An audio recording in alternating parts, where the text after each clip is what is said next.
So at that point, we did, of course, very thorough analysis. Long story short, we decided to launch in Mexico, mostly for 3 reasons. First of all, Mexico is a very big market, and it is on a standalone very interesting, right? So even if we were not able to continue expanding internationally to other Latin American countries, Mexico would be a very good market per se, right?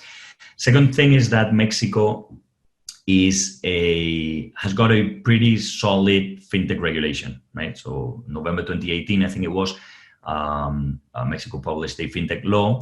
It's pretty solid, right? And for us, even if the whole inception was trying to avoid banking regulation, we're not trying to avoid regulation as a whole, right? We'd rather have a clear set of rules that we could use, right?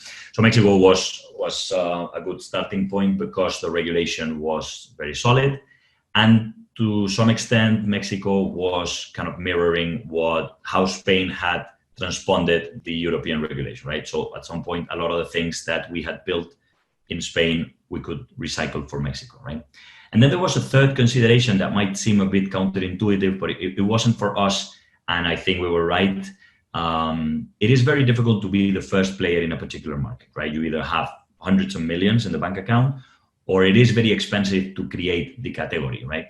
And in that regard, we didn't have that kind of money. So it makes more sense for us, or back then it made more sense to launch in a country where fintech was already a category, where there was some competition, which it was in Mexico.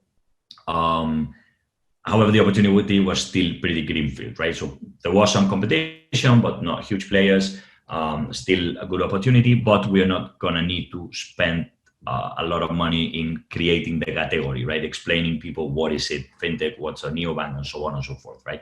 So the combination of the 3 made us decide we would want to launch in Mexico first and use Mexico as sort of the headquarters for our Latin American expansion, right? So if it wasn't for COVID, that has made all of us a bit more cautious, we were planning to launch Colombia and Peru this second half of the year, right? We're still planning to do that.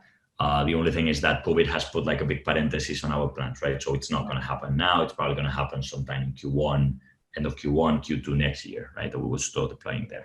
Because like I said, what we want to try to do is become a leading player in Spanish-speaking countries. And in order to do that, you have to think that for us from Spain, Latin America looks different than when you look at the region from the United States or when you look at the region from other European countries, right?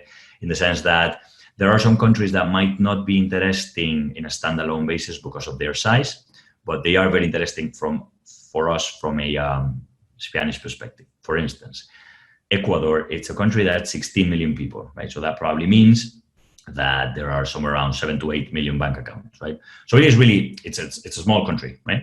And therefore, maybe not very interesting to launch that as a second or third market, right? You would want to cover that maybe at a later stage, right?